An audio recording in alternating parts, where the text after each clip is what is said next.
Boom! Pagkalaki ng muffins. So today, gawa naman tayo ng ube streusel muffins. Actually, pwede nyo rin tong gawing cheese muffins. Instead na streusel, edi grated cheese yung ilalagay sa ibabaw. Pero wag na nating patagalin yan at simulan na natin. So dito, meron akong 1/2 cup ng butter.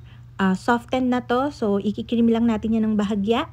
And then, maglalagay tayo dito ng 1/2 cup ng chiffon aid cake oil. Para mas softer yung kakalabasan ng ating muffins. And then, kahit nga i-chiller natin to, soft pa din. Hindi siya basta-basta na-dry. So, 1/2 cup ng chiffon aid cake oil. And then, maglalagay ako dyan ng 500 grams ng white sugar, 1 teaspoon ng salt, 2 pirasong large na itlog. And then, ikikream ulit natin yan. Yung timpla pala nito ay medyo madami. 750 grams yung flour natin. Pero okay lang yan kasi kahit madami to, siguradong mauubos nyo kasi masarap tsaka mabango talaga to. So, i-cream lang natin ng matindihan yan, yung at least matutunaw na halos yung sugar. And then, maglalagay tayo ng 600 grams ng full cream milk. Pwede rin ang evaporated. So, sa paglalagay nito, pwede nyo naman siyang lahatin. Kaya lang, mapapansin nyo kasi pag nilahat kaagad natin yung lagay ng milk, magi-split yung butter. So, ang gagawin natin para hindi mangyari yon, magsisip muna tayo dito ng kalahati ng dry ingredients natin. And then, tsaka natin ilalagay yung kalahating natitirang milk.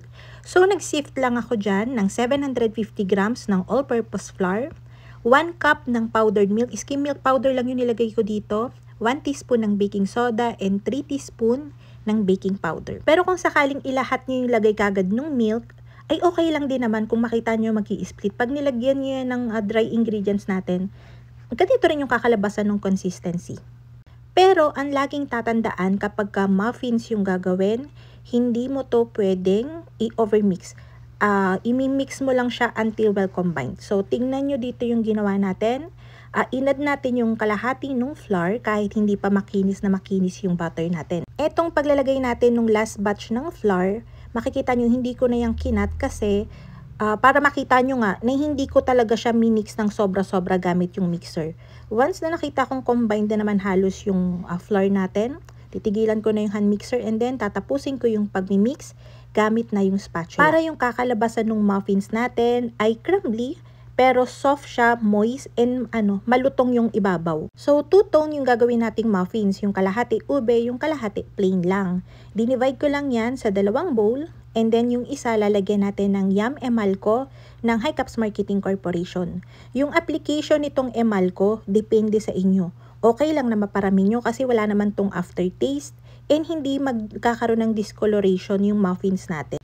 Kahit may nilagay tayong baking soda. Basta syempre, susundan nyo yung procedure natin tsaka exact ingredients. So, naglagay ako dyan ng 2 teaspoon and then hinalo ko na yan gamit yung spatula. So, kita nyo ang tingkad-tingkad ng kulay. Kaya sulit na sulit, kahit 100 ml lang to, ang dami nyo na mapaggagamitan. Para mas mailagay ko siya ng mas mabilis dun sa muffin pan, so tinatransfer ko na yan dito sa piping bag. Pero okay lang din naman kung gagamitan nyo na lang siya ng measuring cups. Pupunuin ko to at least 2/3. Tapos, yung gamit nating baking pan dito is 4 ounce. Pwede rin naman to dun sa maliliit, at least 2 ounce o 3 ounce. So, huwag nyo din kakapunuin kasi lalaki talaga to ng bonggang-bongga. So, pagka pinuno nyo yan, mas mataas dyan, magdidikit-dikit na siya. Ang kinalabasan nito is 15 pieces. Sa 2 ounce ay parang nasa 30 yata yung kakalabasan nito. So, mas marami. Sa paggawa naman tayo ng streusel, madaling-madali lang to. So, ito ay 2:1.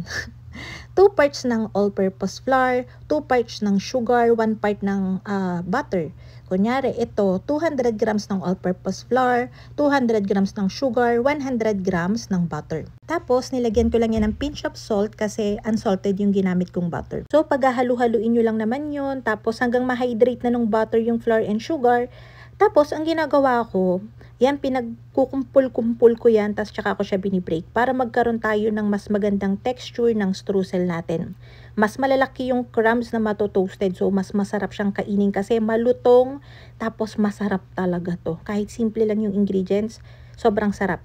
Minsan, naglalagay ako ng powdered milk, kaya lang, pag may powdered milk kasi yung streusel na nilagay natin dito, high temp natin tong isasalang, masyado siyang namumula, parang sunog-sunog na. So, masarap na rin tong plain, kaya okay lang yan.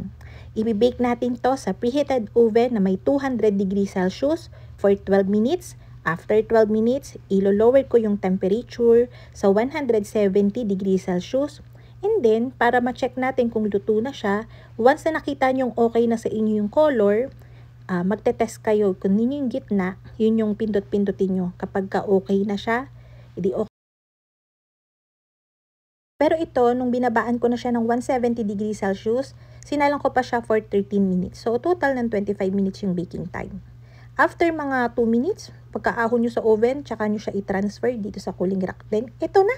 Meron na tayong napakalaking ube muffins. So, ayun ang mga kalutong tinapay. Sana'y nagustuhan niyo yung ating video for today. Magkita-kita tayong muli. Ito pong muli ang lutong tinapay. Bye-bye! Try nyo to ha. Tapos feedback nyo. Yun lang. Thank you. Bye-bye!